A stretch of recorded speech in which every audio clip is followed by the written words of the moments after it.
से क्या करते हैं, मतलब सही कैसे हो? प्रभु जी का प्रश्न है, जो भैरव और काली के ऊपर दारू और बकरी चढ़ती है तो उसको उनको भी खिलाते पिलाते हैं, उसके बाद उसका क्या करना चाहिए? ग्रंथराज श्रीमद् भागवतम के अनुसार ये जो तमोगुणी देवता होते हैं ना, इनसे अपनी यहाँ की जो भौतिक इच्छाएं होती है इनकी पूर्ति के लिए वर तो मांग लिया जाता है, लेकिन वो वर मांगने के बाद उनको केवल क्या दिया जाता है बदले में? केवल दारू सुंघाई जाती है, और जो बकरा जो भी लाया जाता है, जो भी जीव की बलि दी जाती है, वो जीव का केवल माथा टिकाया जाता है। बस उतनी देर में क्या होता है, वो जीव सुन्न पड़ जाता है। वास्तव एकदम बलि जब होती है, वो जीव सुन्न होकर बेहोश हो जाता है वहां पे। फिर वो जीव अपनी चेतना में आ जाता है। फिर उस जीव को बलि का अर्थ है कि उसको अब कोई नहीं मारेगा, उसको छोड़ दिया जाता है। फिर वो खुला विचरण करता रहता है, उसको कभी कोई पकड़ता नहीं, उसको कभी कोई मारता नहीं। लेकिन आजकल हम मनुष्य इतने पापी हो गए हैं कि उसका सर धड़ से अलग करके और माता को उसको देने के बाद फिर उसको खाने लगते हैं। माता ने चंड मुंड का वध करने के बाद रक्त बीज को जब मारा था, तो अन्य रक्त बीजों को सर कलम कर करके रक्त पिया था। कारण जानते हो क्यों? क्योंकि अगर रक्त बाहर होता, बॉडी से, प्रकृति से बाहर होता, तो वो उपजता। यानी जब बीज, जब तक मिट्टी की, जैसी बीज मिट्टी के संपर्क में आएगा तो पौधा बन जाएगा कि नहीं बन जाएगा? उसी पहले रक्त जैसी प्रकृति के संबंध में आता तो क्या बन जाता? पौधा। लेकिन उसको अनंत आकाश में जब रक्त को फेंक दिया गया, रक्त माता ने पान नहीं किया। माता स्वयं साक्षात क्या है? प्रकृति। तो उनके गर्भ के अंदर क्या है? प्रकृति के पूरा एक पूरा अक्षर ब्रह्मांड है। तो वो रक्त बीज कहीं ना कहीं प्रकट हुआ होगा जाकर के। बस ये कि हमारे प्लेनेट से उसके हमेशा के लिए छुट्टी होगी। तो माता ने उसको एक महाआकाश की गंगा में छोड़ दिया, सारे रक्त बीजों को। तो लेकिन जितने रक्त बीज हुए सबको माँ ने पान किया। तो क्या उनके क्या धड़ों को सारे मनुष्यों ने खाया था क्या? ये लॉजिक ही नहीं समझ आया। उल्लेख कहाँ है कि माता रानी मांस खाती है, या माता रानी को फॉलो करते हुए शाक्त संप्रदाय में मांस खाया जाता है? शाक्त संप्रदाय में मांस नहीं खाया जाता। स्वामी रामकृष्ण परमहंस शाक्त परंपरा के सबसे बड़े आचार्य रहे, उन्होंने तो कभी मांस नहीं खाया। फैक्ट है कि नहीं? उन्होंने तो छोले और हलवा के अतिरिक्त माँ काली को ना कुछ भोग लगाया, ना कभी मांस खाया। उनके बाद जो आचार्य परंपरा की नींव रहे वो रहे स्वामी विवेकानंद सरस्वती, उन्होंने भी तो कभी मांस भक्षण नहीं किया। फिर ये जो ढोंगी लोग हैं ना, इनको बताना चाहिए कि भैया बंद करो बलि। कोई तुम्हारे बेटे को पकड़ के ले जाके धर्म के नाम पे बलि दे, तुम्हें अच्छा लगेगा? तुम दूसरे, वो भी तो जीव है ना, प्राण है उसमें भी। और वैसे भी जिस व्यक्ति ने यहाँ पे किसी कभी बलि दी है ना, वो जीव तैयार हो जाए अपने महा घोर नरक में जाने के लिए। उसका कल्याण कभी नहीं होगा जिसने यहाँ पे बलि दी और दारू चढ़ाई है। आजकल लोग, एक छोटी सी बात बोल के आपका प्रश्न सुनूंगा, लोग कटोरे में दारू भर के और भैरव बाबा को पिला देते है ना। ये इतना घोर अपराध है। वेद के अनुसार केवल उसका सुंघाया जाता है, बस ढक्कन खोला, सुंघाया और फिर बंद। वो भी किसके लिए? लौकिक इच्छा के लिए, बस सुंघाया जाता है। फिर उस दारू को उठा करके पता है क्या किया जाता है? पहले मंदिरों के बाहर एक पत्थर होता था जिसको कहते थे क्षेत्रपाल दिग्पाल, जानते हैं आप सब? आज भी आप नरसिम्हा मंदिर जाएंगे तो वहां गरुड़ जी के पीछे एक पत्थर पड़ा हुआ है, उसके ऊपर भगवान को भोग लगने हुआ कुछ चावल छोड़े जाते हैं। क्योंकि हमारी सनातन परंपरा में सबका ख्याल रखा जाता है, सबके खाने पीने का। वो चाहे भूत प्रेत से लेके देवता ही क्यों ना हो, है ना, गंधर्व यक्ष किन्नर नाग, सबका ख्याल रखा जाता है। देखो नाग पंचमी आते तो नागों को भी दूध दिया जाता है, देवताओं की भी स्थान स्थान पे पूजा प्रतिष्ठा की जाती है, भगवान की भी की जाती है, प्रकृति में जो जीव जंतु है उनकी भी की जाती है। तो भूत प्रेत को भी तो कुछ मिलना चाहिए। तो हमारे शास्त्रीय विधान के अनुसार भूत प्रेत के लिए एक अलग स्थान निहित होता है, हमारे पितृ देवता के लिए अलग स्थान निहित होता है। तो उन अलग स्थानों में से कौन कौन सा स्थान है? पहला स्थान, जो देव मंदिर होता है उसके बाहर कोई शिला ऐसी स्थापित की जाती है जिसपे वहां के जितने भूत प्रेत दिग्पाल क्षेत्रपाल ये वो जो कुछ भी एक्सरसाइज, याकनी शाकनी पिचाचनी, उसको चावल का अंश छोड़ा जाता है। अच्छा, अब कुछ लोग कहें भाई हम तो किराए पे रहते हैं, हम कैसे उनको स्थापित करें? तो कोई जरूरत नहीं। हम जब खाना खाते हैं तो हमारे खाना खाते कुछ अंश कहाँ गिर जाते हैं? नीचे गिर जाते हैं। तो लोग क्या करते हैं? उन अंशों को उठा करके खा लेते हैं। कभी नहीं खाना चाहिए, क्योंकि हमारे मुंह से जैसी जो अन्न गिरा, नारायण जब खाना खाते हैं उनके मुंह से जैसी अन्न गिरता है, उस अन्न को भोग करते हैं कौन? भगवान शंकर। क्योंकि वो कौन है? भूतेश्वर, समस्त भूतों के क्या है? ईश्वर। तो इसलिए भगवान का झूठा खाने का अधिकार सिर्फ उनको है। लेकिन हमारा झूठा कौन खाता है? हम जो खाते हैं और गिर जाता है तो हमारे आसपास रहने वाले जो भूत प्रेत हैं वो उसको पान करके अपना पेट की पूर्ति करते हैं। और अगर आपने खाते हुए अगर वो गिर गया और आपने उठा करके दोबारा उसको मुंह में डाल लिया तो प्रेत के रूप में कुछ असर आपके ऊपर आएगा। क्या? कि आपका मन नेगेटिव उसमें थॉट्स में जाने लगेगा, आपके मन में बेचैनी सी रहने लगेगी। कई लोग होते हैं ना, गिरा, अरे अन्न बर्बाद नहीं, आपने जान के गिराया क्या? बर्बादी कब होती है? कब होती है? जब आप जानते हैं कि मुझे 2 रोटी की भूख है, आपने 3 बना ली तो 1 रोटी वेस्ट हो जाएगी। लेकिन वो तो खाते खाते कवर गिर गया, है ना, तो वो गिर गया तो उसको साइड कर देना चाहिए, उसको दोबारा उठा के मुंह में नहीं रखना चाहिए। अगर भगवत प्रसाद हो तो उठा लेना चाहिए, ये नहीं कि भगवान का प्रसाद गिर छोड़ दो। अगर ये भी विधि है, भगवान का प्रसाद हो, गिर जाए तो उसको उठा के पा लेना चाहिए, समझ रहे हैं आप? लेकिन अगर ऐसे खा रहे हैं और गिर जाए तो नहीं उठाना चाहिए। वो किसका अंश है? प्रेतों का अंश। समझे कि नहीं समझे? आप कुछ पूछ रहे थे, बोलो भाई। चढ़ाई थी दारू, मतलब हाँ, फिर उसके बाद है ना उन्होंने वापस दे दी, वो घर ले आई, घर के फिर आपको पिलाया? नहीं, मुझे नहीं पिलाया ना, पता नहीं सर क्या क्या मेरे साथ गिरना। कई लोग होते हैं जो इधर उधर जा करके फिर कहते हैं पी लो थोड़ा थोड़ा सा पी लो, है ना, थोड़ा थोड़ा प्रसाद है, पी लो। अरे कभी नहीं पीना। एक बोतल लगी। अगर एक बार आपने, सुनिए, एक बार अगर आपने एक घूंट छोड़ो, एक ड्रॉप भी अगर आपके अंदर मद्यपान गया है तो आपका भगवान के धाम जाना बहुत मुश्किल। मतलब ये समझो, आप ये जो भजन कर रहे हो ना, ये सारा भजन तो काम आएगा, क्या काम आएगा कि अब जो आपको अगला जन्म मिलेगा ना, वो अगला जन्म भगवान के किसी भक्त के घर में मिलेगा, जिससे आप दोबारा भजन करके और दोबारा भगवान के धाम जाने की अपनी नहीं है। एक बूंद भी अगर दारू किसी के मन के अंदर भी तो भाई ये बहुत मुश्किल है, मद्यपान कभी नहीं करना। हाँ, कोई और का प्रश्न? तो अगर जिसने जैसे वैष्णव बनने से पहले कभी पी ली हो, जैसे बच्चों के शौक कुछ ऑनलाइन हो जो भी है, और वैष्णव बनने के बाद हमने सब कुछ त्याग दिया कि हम वैष्णव के अकॉर्डिंगली रूल्स रेगुलेशंस फॉलो कर रहे हैं, तो माता का प्रश्न है कि हमने वैष्णव बनने से पहले तक जो किया वैष्णव बनने के बाद त्याग दिया। सुनिए ध्यान से, 4 महाअपराध हैं, ठीक है, आप सब जानते हैं क्या क्या। पहला, पर स्त्री गमन, अपनी पत्नी एवं पति को छोड़ के अन्य पुरुष या स्त्री की तरफ दृष्टि करना। दूसरा क्या है? दारू इत्यादि किसी प्रकार का भी नशा करना। तीसरा, किसी प्रकार का जुआ नहीं खेलना। और चौथा और आखिरी क्या है? किसी का भी संहार नहीं करके खा जाना, मतलब मांस भक्षण, अंडा मीट मुर्गा मच्छी ये सब नहीं खाना, है ना, लहसुन प्याज आदि नहीं खाना, मशरूम नहीं खाना, गाजर नहीं खाना, बैंगन नहीं खाना, लाल मसर की दाल नहीं खानी, ये सारी वस्तुएं नहीं खानी, है ना, ये नियम है। परंतु गुरु दीक्षा लेने के बाद अगर कोई इन चीजों को करता है तो वो तो फिर बहुत, कल ही मैंने बताया था कि वो कहाँ जाता है, वो महापातक होकर के कहाँ जाता है? नरक में नहीं, काल भैरव के नरक में जाता है। वो कल हमने श्रवण किया था ना। और उसके बाद जिसने पूर्व दीक्षा लेने से पूर्व ये चारों पाप किए होते हैं, ऐसा व्यक्ति का उद्धार हो जाता है। कब होता है? कि जब उसकी निष्ठा गुरु और गोविंद में पूर्ण हो। आधी अधूरी निष्ठा लेकर के चलेगा तो गुरुदेव, क्योंकि गुरुदेव एक ट्रक है, जिस ट्रक की रस्सी हम सबने पकड़ी हुई है, ठीक है, तो ट्रक तो अपने ठिकाने तक जाएगा, हम किस पे? साइकिल पर। साइकिल पहुंचने में क्या लगाएगी? समय, है ना। तो साइकिल वाले को क्या चाहिए कि बस अपना हैंडल उस ट्रक के पीछे ठीक ठीक रखे और वो ट्रक की जो रस्सी है ढंग से पकड़ी रहे। तो ट्रक जिस गति से जा रहा है उसी गति से वो साइकिल वाला पहुंचेगा कि नहीं वहां पे।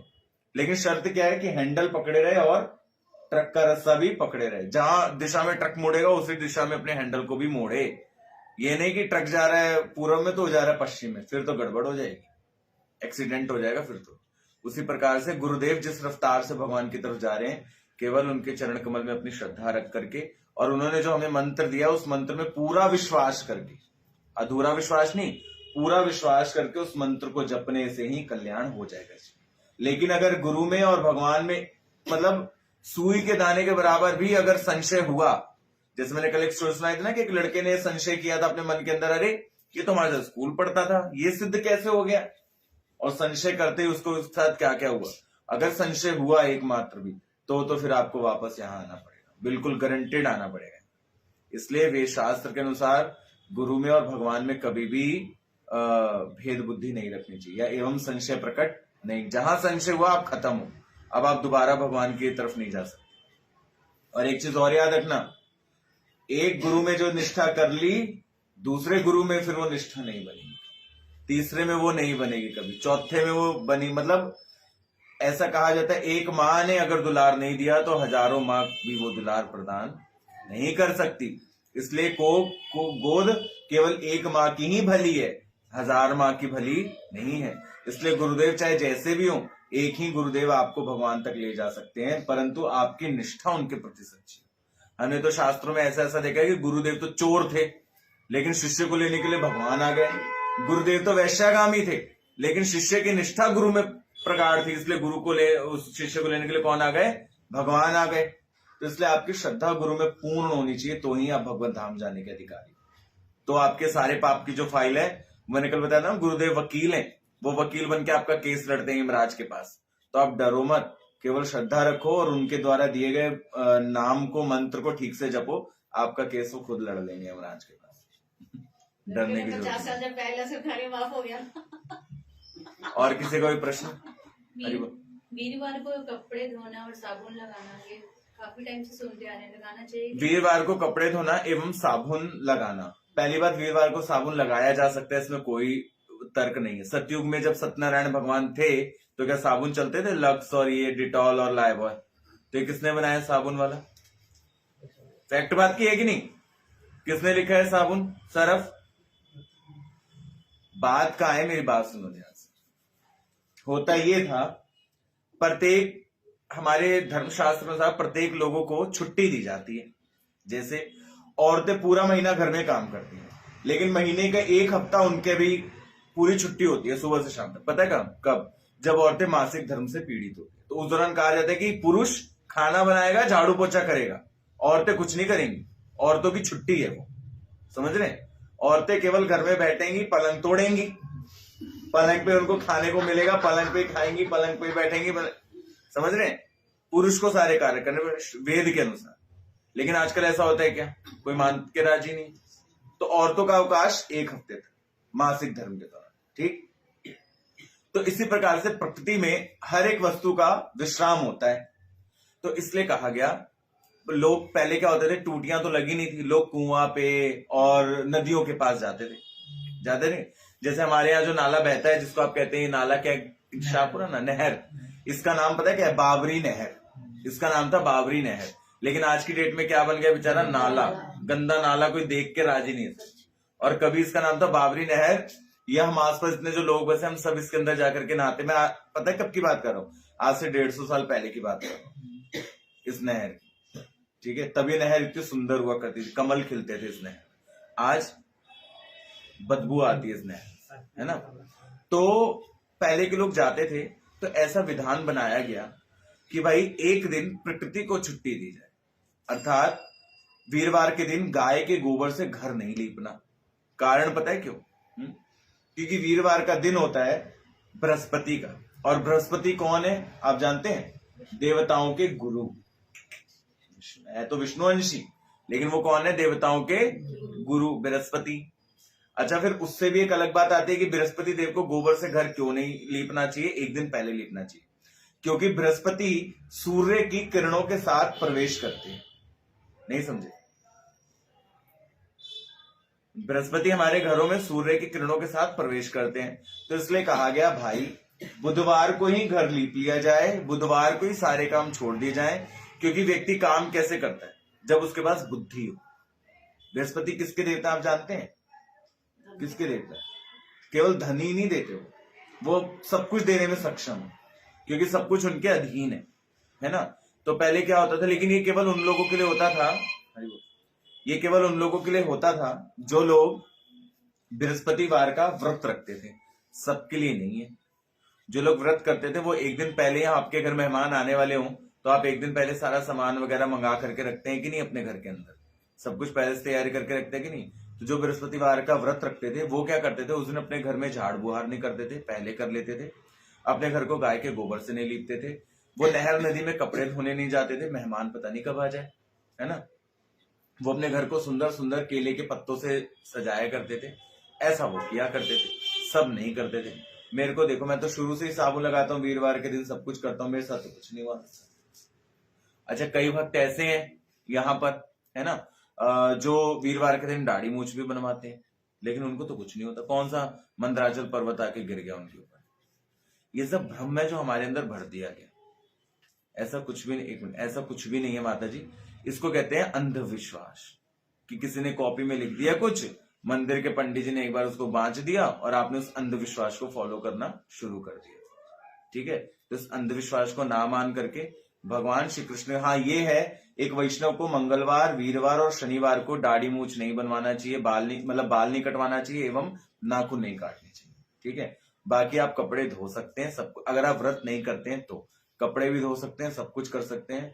और जानते हो एक चीज और, आजकल लोगों ने एक और भ्रम फैला दिया है कि भैया वीरवार को केले नहीं खाने। ये कहाँ पे लिखा है? ये कहाँ लिखा है? कहीं पढ़ा है क्या?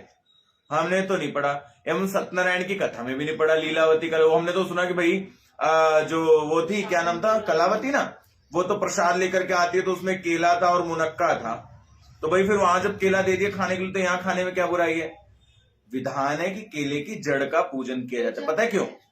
सुनो क्यों? क्योंकि जो पेड़, केले का पेड़ एक बार फल दे करके खत्म हो जाता है, फिर उसको काट दिया जाता है, लेकिन जड़ कटती है कभी नहीं, ऊपर से काट दिया जाता है, फिर वो काटे कदली निकले फल, फिर वो दोबारा से प्रकट होता है, फिर उस पर केला लगता है। तो इसलिए जड़ में नारायण का निवास है, तने में नारायण का निवास नहीं है, इसलिए जड़ की पूजा होती है। खाने में कोई बुराई नहीं है। पता नहीं किसने भ्रम फैला दिया भैया कि ऐसा करो, ये मत करो भाई। जो वर्त जिसने पहले भी रखे हो, मैंने पहले रखे थे, तो अब मैं जैसे सिर धोना। माता, पहली चीज आप वैष्णव हो और एक वैष्णव किसी देवी देवता पे विश्वास नहीं करता। एक मेरी बात सीधी से समझना, आपकी जान पहचान अगर सीधे प्रधानमंत्री से है, आपके पास प्रधानमंत्री का फोन नंबर भी है, तो आप गली कूचे के एमएलए के पास जाओगे? कर दो। उस व्यक्ति को क्या कहेंगे? अरे भाई, जब तेरी डायरेक्ट जान पहचान प्रधानमंत्री से है, फोन और डायरेक्ट फोन मिलाना बैठ करके कोई मुसीबत आती है तो। गलत की सही बात? गली कूचे के एमएलए और इनको के पास जाने से क्या फायदा? फिर वो व्यक्ति को क्या कहा जाएगा? समझदार हो, है ना? तो भैया जब हमारी डायरेक्ट जान पहचान प्रधानमंत्री से है तो फिर हम क्यों जाए गली कूचे के एमएलए के पास? फोन नंबर भी हमारे पास है, हरे कृष्ण कृष्ण कृष्ण हरे हरे, हरे राम राम राम हरे हरे। और भगवान तो चैलेंज के साथ कहते कि ऐसी कौन सी विपदा है जो मेरे पास आने से ना कटती हो।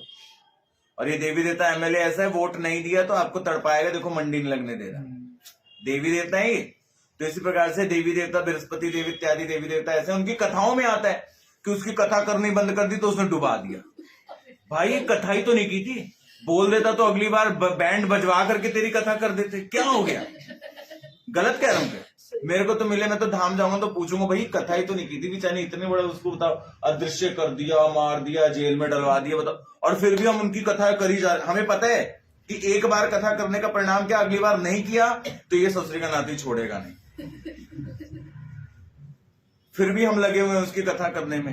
यही गलती श्री कृष्ण के टाइम पर ब्रजवासी करते थे। देखो इंद्र की यज्ञ करते थे, इंद्र को फॉलो करते थे। तो एक बार जब उन्होंने इंद्र यज्ञ बंद कर दिया तो क्या हो गया? इंद्र को एक बार यज्ञ बंद कर, लेकिन इंद्र गुस्सा हो गया और उसने पूरे ब्रज को डुबाने की ठान ली कि नहीं ठान ली? भगवान तक को मारने की ठान ली उसने। तो आप और हम किस खेत की मूलियां फिर इन देवी देवताओं को पूजते चलते हैं आप और हम सब। हमें भी नहीं छोड़ेंगे कहीं का देवी देवता। इसलिए भगवान कहते हैं सर्वधर्मान प्रतिज्ञानमम एकम शरणम व्रज। ये जो, और जब इंद्र ने पूरे ब्रज को डुबाने लगा तो सारे ब्रजवासी श्री कृष्ण के शरणागति हुए और भगवान ने उनको बचाया भी। तो इसलिए जब हम इन देवी देवताओं की शरणागति छोड़ के भगवान की ओर आ जाते हैं ना, तो देवी देवता हमें परेशान करते हैं, बिल्कुल करते हैं, लेकिन हमें डरना नहीं चाहिए। हमें एकदम दृढ़ विश्वास के साथ श्री कृष्ण के चरणों में बैठे रहना चाहिए कि हे कृष्ण, अब हम आपके शरणगत हैं, हमें बचाइए। तो भगवान हमारी रक्षा करेंगे। बस तो ये सब मत किया करो, ना माना करो। ठाकुर हमरे रमण बिहारी, हम है रमण बिहारी के। कोई भला कहे कोई बुरा कहे, हमें काम ना दुनियादारी से। तो भगवान के होकर के रहो, बस दुनिया के नहीं। और ना किसी देवी देवताओं को बस प्रणाम कर लो, क्योंकि हमसे बड़े हैं भाई। एक घर में चाचा ताऊ फुप्पा फुप्पी होते, बस हाथ जोड़ लो बस भाई, तू अपने घर से ही है, मैं अपने घर से ही। ना मैं तुझे बुलाने की जरूरत है, ना तुझे मेरे घर आने की जरूरत है, बात खत्म। सही बात है कि नहीं? गली मोहल्ले में 10 लोग मिलते हैं, सबसे राम राम श्याम श्याम होती है कि नहीं होती? होती है। लेकिन काम किससे? मेरे पति से। मेरा पति चाहे तो रोज शाही पनीर खिलाए, चाहे तो सूखी रोटी पे नमक खिलाए, तो वही हमारे पति कौन? हमारे गिरधर लाल जी, है ना। बाकी सब गली मोहल्ले के जो लोग मिलते हैं, सबसे राम श्याम किए चले जाओ, लेकिन विश्वास अपने पति खिलाएगा तो ही खाओ। गली वाला कहे तेरे घर में आज नमक रोटी खाइए, आज शाही पनीर खा ले, तो आप कहोगे अरे जा मेरे पति के पास क्या कमी है, हमें पास कमी है? कहेंगे कि नहीं कहेंगे? ऐसे कहेंगे ना। वैसे जब कोई देवी देवता आता है कि आ जाओ, ये दे दूंगा, वो दे दूंगा, ऐसा दे दूंगा, तो आपका मुंह नहीं खुल सकता। तब आप ये नहीं कह सकते कि नहीं, मेरे वृंदावन चंद्र या गिरधर लाल जी हमें जो देंगे वही खाएंगे जी, दूसरे की औकात क्या हमें खिलाने की? वही खिलाएगा तो खाएंगे, दूसरे के हाथ से नहीं खाएंगे। ये विश्वास होना चाहिए। कई लोग मुझे भी कहते हैं, मैं भी कहता हूं ना, जिस दिन ये मुझे कह देंगे ना कि अब मेरे बस की नहीं तो अपना खुद देख ले, तब मैं दुनिया वालों के आगे हाथ पसारूंगा। वरना जब तक ये बैठा है तब तक मुझे किसी से क्या लेना देना। बात खत्म। ये होता है प्यार और ये होता है विश्वास। तो खाओ केला खूब, कोई मनाई नहीं, लेकिन थोड़ा बच के, सर्दी ज्यादा है। पूछो किसी वक्त का प्रश्न। एकादशी में भी है कि संगीत होते हैं। हाँ, एकादशी को, दशमी को सर्द होते हैं। कारण क्योंकि अगर आप सुबह उठ करके माताएं सर मांझने लग गई, बाल मांझने लग गई माताएं सुबह उठ करके, तो विचार करो मंगला कब करेंगी, भजन कब करेंगी, संध्या वंदन कब करेंगी, ठाकुर सेवा शालिग्राम सेवा कब करेंगी, कब घर में तुलसी आंगन कीर्तन कब करेंगी। सही की गलत बात? इसलिए कहा जाता है एक दिन पहले सर्द हो जाए, समझे, ताकि एकादशी के दिन आप क्या कर सकें। ये कौन कहता है फिर साबुन की बात? ब्रश नहीं करना है। ब्रश नहीं करना है। ब्रश क्यों नहीं करना है? क्योंकि आजकल के टूथपेस्ट में कई प्रकार के केमिकल आते हैं, इस वजह से नहीं। दातुन करो एकादशी के दिन दातुन करना चाहिए। और किसी कोई प्रश्न? हमारे मावस निकालते तो कपड़े नहीं धोते हैं, तो कहते हैं वो धोने नहीं चाहिए। क्यों? कह रहे कि स्टार्टिंग से धोते हैं। पितरों के निमित्त तो पितर को बोल रोज एक नया सेट दे जा मावस को।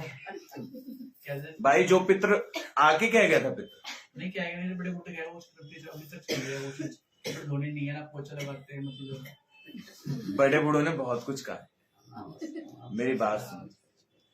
एक बार ना, बड़े फतेह की बात कहता हूं, सुनो। एक बार ना एक राजा के बेटे की शादी थी। उस राजा के महल में शादी थी, मिठाइयां खूब बन रही थी दूध की। पहले तो हलवाई नहीं होते थे, अग्रवाल और ये स्वीट्स और वो स्वीट्स, है ना। तो राजा के महल में क्या बन रही थी? मिठाइयां। हाँ, मेरे भाई की शादी में खुद घर पे ही सारी मिठाइयां बनी थी, मुझे पता है ना, जो भी 7-8 प्रकार की बनी थी। दूध आया था घर पे तब। तो वो राजा के महल में बिल्ली बहुत परेशान कर रही थी। तो राजा ने अपने सिपाहियों से कह के बिल्ली पकड़वा के टोकरे के नीचे बंद करवा दी। उसी के नीचे उसको दूध पानी देता रहा, क्योंकि उसको डर था बिल्ली मिठाइयां झूठी ना कर दे, दूध ना मुंह लगा ले। जब शादी वादी हो गई तो उसने टोकरे से निकाल करके बिल्ली को भगा दिया। राजा के बेटे ने चीजें देखी। अब राजा के बेटे की, जब बेटे की शादी की बारी आई तो सारे रस्म रिवाजों से कहा, यार एक चीज नहीं हुई क्या, कि मेरे पिता ने ना मेरी शादी में बिल्ली दबाई थी टोकरे के नीचे, वो नहीं दबाई। बिल्ली पकड़ के लाओ, बिल्ली लाई। फिर उसके बेटे ने देखा, फिर उसने भी यही किया, फिर उसने देखा। तो वास्तविकता में राजा ने क्यों दबाई थी? किसी कारण से, है ना। लेकिन वो क्या बन गया? रिवाज। उसका कोई तर्क है? उसका कोई मतलब है? वो क्या बन गया? रिवाज। और आज तक हम मानते आ रहे बड़े बुड्ढों ने कही है। बड़े बुड्ढे तो चले गए पैर लटका के, उन्होंने तो नहीं कुछ बोले। ये सब इसको कहते हैं, अभी मैंने कहा ना, अंधविश्वास। किसी कारण से कोई प्रथा शुरू की गई, उस प्रथा को हमने अपने जीवन में उतार लिया। ऐसा कुछ नहीं होता, ऐसा कुछ नहीं होता। एक प्रथा अब आजकल चल रही है, हर मंगलवार को हनुमान जी को बूंदी खिलाओ। कहां लिखा है ऐसा भाई? टपक जाते दुनिया 5 रुपए का 10 रुपए का बूंदी ले करके। अरे मैं क्या बोलूं, कोई मैं और हम सारी भक्ति केंद्र की फैमिली आपके घर आ जाए मिठाई लेकर के और बोले यही खाओ, आपको ना भाई मैं भी बंदा हूं, मीठा कितना खाऊंगा मैं भी। सही की गलत बात?